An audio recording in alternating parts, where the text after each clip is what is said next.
Did Oppenheimer invent the atomic bomb? I was listening to the radio the other day to an interview with Cillian Murphy, the actor who plays Robert Oppenheimer in the new film of the same name. And the interviewer started by saying, "What's it like to play the man who invented the atomic bomb?"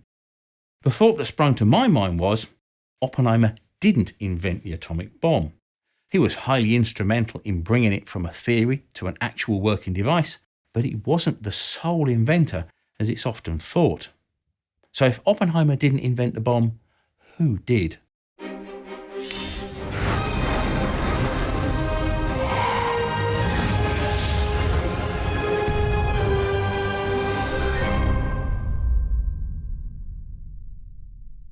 Robert Oppenheimer is often quoted as inventing the atomic bomb, but that is not only incorrect but also overlooks other key figures and events of nuclear development that go back several decades before the Trinity test in the deserts of New Mexico on July 9, 1945.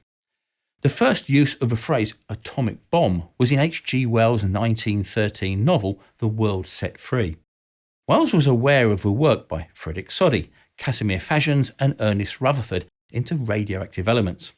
It was known that radium decayed away gradually over thousands of years, and while the rate of energy release was small, the total amount of energy released was huge. Wells thought that a new type of bomb based on carolinium, which was at the time incorrectly thought to be a component of thorium, would be used. Instead of exploding in one big bang, these atomic bombs would induce a blazing continual explosion with a half-life of 17 days, so that it was never entirely exhausted. And the battlefields where the bombs had been used would radiate matter and become centres of inconvenient rays, as Wells said, a rather prophetic view of future nuclear battlefields and the radiation left behind.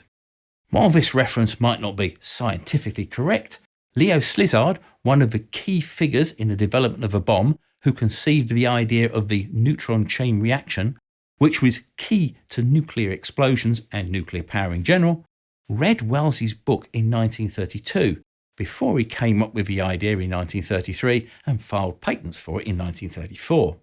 Coincidence? Maybe, maybe not.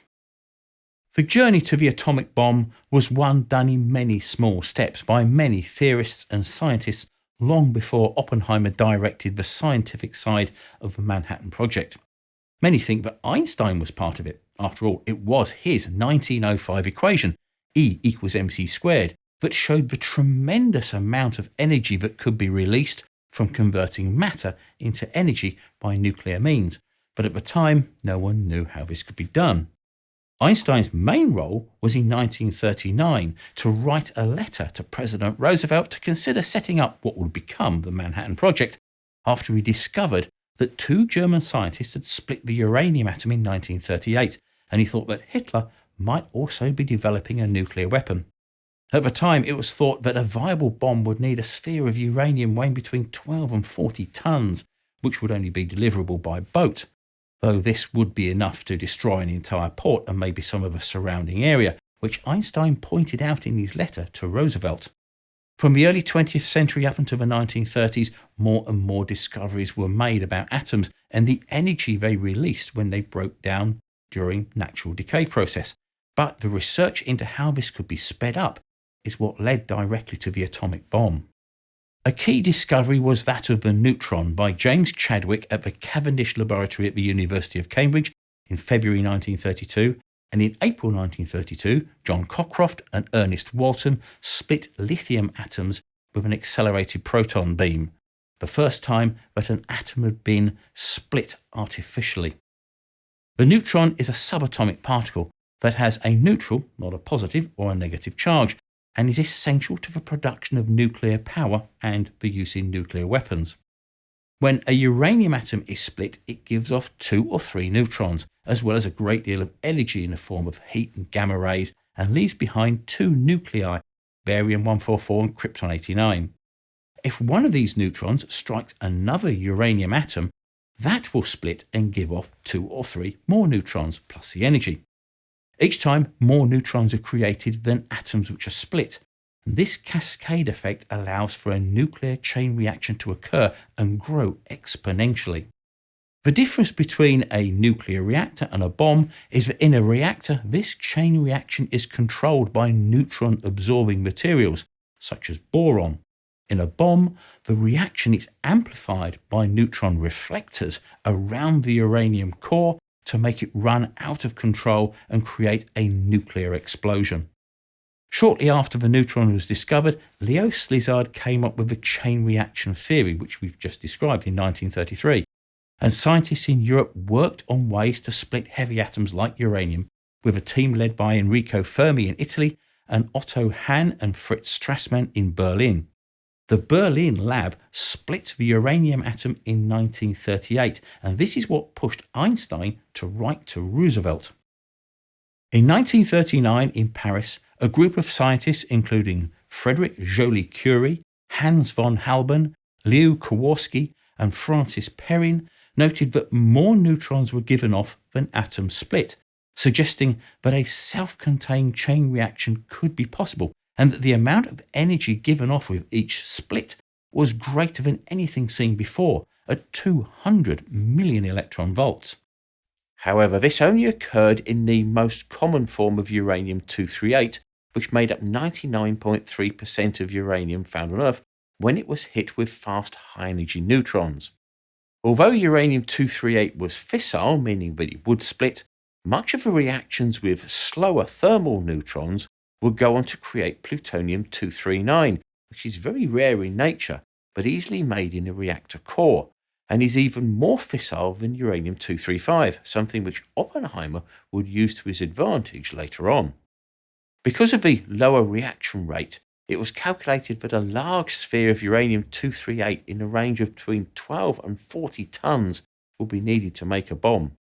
However, physicist Niels Bohr theorized that the much rarer uranium-235, which makes up only 0.7% of all the uranium found, is much more fissile when it reacted with slow thermal neutrons and is more likely to create a nuclear explosion.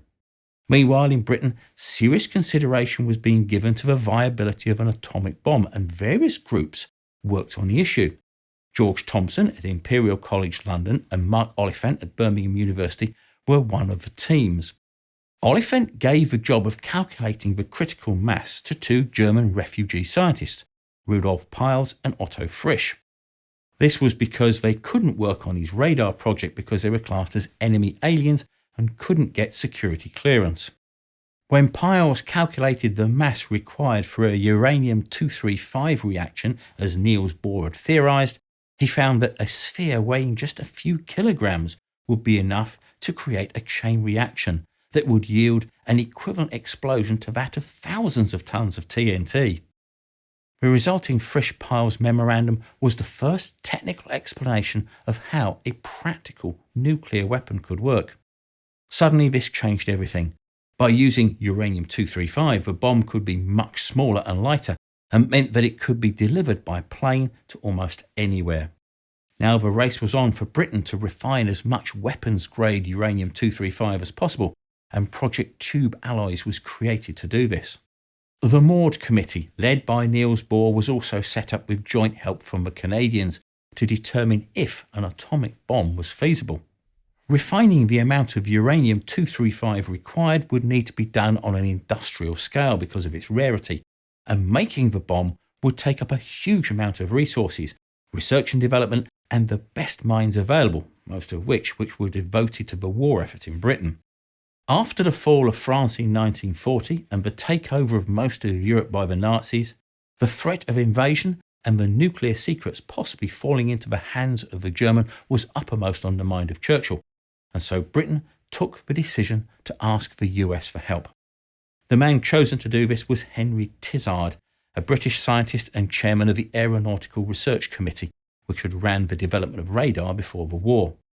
The so-called Tizard mission to the US would offer Britain's most closely guarded secrets, including microwave radar, proximity fuse, the jet engine, designs for rockets, superchargers, gyroscopic gun sights, submarine detection devices, self-sealing fuel tanks, plastic explosives, and of course, the Frisch-Peierls memorandum describing the feasibility of an atomic bomb and the work that had been done so far.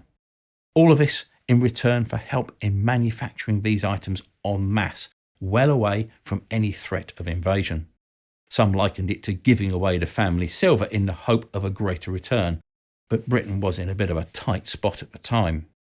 Tizard went to America in 1941 and met Vannevar Bush, who headed the US Office of Scientific Research and Development, the OSRD, through which almost all wartime military R&D was carried out. Tizard told Bush about the Tube Allies project and the conclusion of the Maud Committee that an atomic bomb was feasible but would require far more resources than the British could supply alone. Bush met with Roosevelt and Vice President Henry Wallace on the 9th of October 1941 and explained to them about the British atomic bomb project, the Maud Committee findings and the German nuclear energy project and the threat, however unknown, it posed. Now Roosevelt had the proof that Einstein's letter had initiated back in 1939 that an atomic bomb could be built, but now it could be small enough to be delivered by a bomber like any other bomb.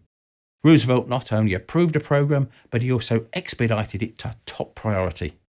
In March 1942, Bush sent a report to Roosevelt outlining the work by Robert Oppenheimer on the nuclear cross-section of uranium-235. Oppenheimer's calculations backed up Frisch and Pyle's findings that the critical mass of a sphere of uranium-235 was in the range of 2.5 to 5 kilograms, with a destructive power of around 2,000 tons of TNT. Moreover, it appeared that the newly discovered plutonium might be even more fissile and powerful.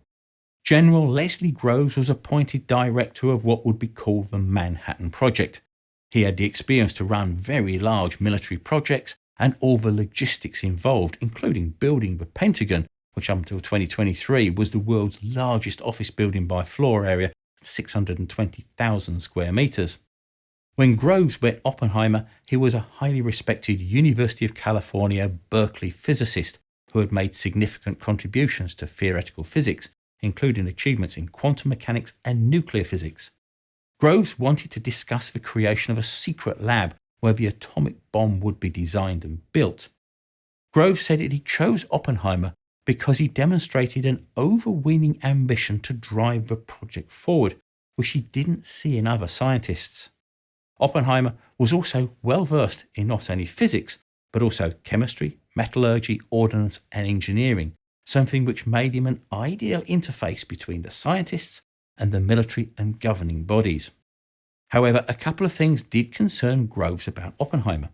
Although Oppenheimer was a great scientist, he was not a Nobel Prize winner like many of those who would be working under him, and Groves thought that this might cause resentment. He also lacked experience in running large projects, and his left-leaning views and his association with the American Communist Party was something of a concern at the time, and would come back to haunt him after the war. But Groves was sure he had picked the right man for the job, and history showed that he did. Oppenheimer may not have invented a bomb, and he was not a Nobel Prize winner, but in almost every other sense, he was the father of a bomb. And what he did was more than most Nobel Prize winners. He brought together and cultivated the brightest minds that the Allies had available to them. He was there every step of the way, at every major decision, leading from the front as they took what was a theoretical model that the British had shared with them in the Tizard mission to the world's first and very real nuclear weapon. Like the moon landings 2.5 decades later, everything had to be built from scratch. Nothing like this had ever been attempted before. One of the main ideas that Oppenheimer drove was the development of a second type of bomb, which used plutonium-239 instead of uranium-235 because it was more fissile and released 1.7 times more energy. It could also be made from the much more common uranium-238 in a reactor much more quickly than refining uranium-235, so much more could be made in the limited time available. This went on to be used in the second bomb, the Fat Man plutonium core bomb, which was dropped on Nagasaki.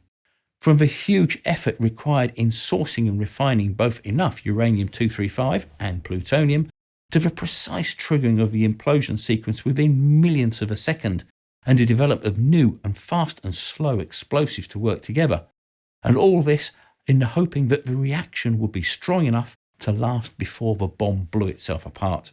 The challenges to overcome were legion, but Oppenheimer got everyone to work together even when the obstacles seemed overwhelming. Whatever your views on whether nuclear power should or shouldn't exist today, you've got to hand it to Oppenheimer and the rest of the Manhattan Project, even if it's just for the huge amount of effort and work and brain power that was expended. However, as Oppenheimer discovered, once created, there was no way to put the genie back in the bottle, and mankind had become the first creature on planet Earth that had created the means to bring about its own destruction. 78 years on from the Trinity test and we're still here. But how long can we keep from using the ultimate deterrent in an ever more fractious world? Well, that's another story. So thanks for watching, and I hope you enjoyed the video, and don't forget to subscribe, thumbs up and share. And as always, big thanks to all our patrons for their ongoing support.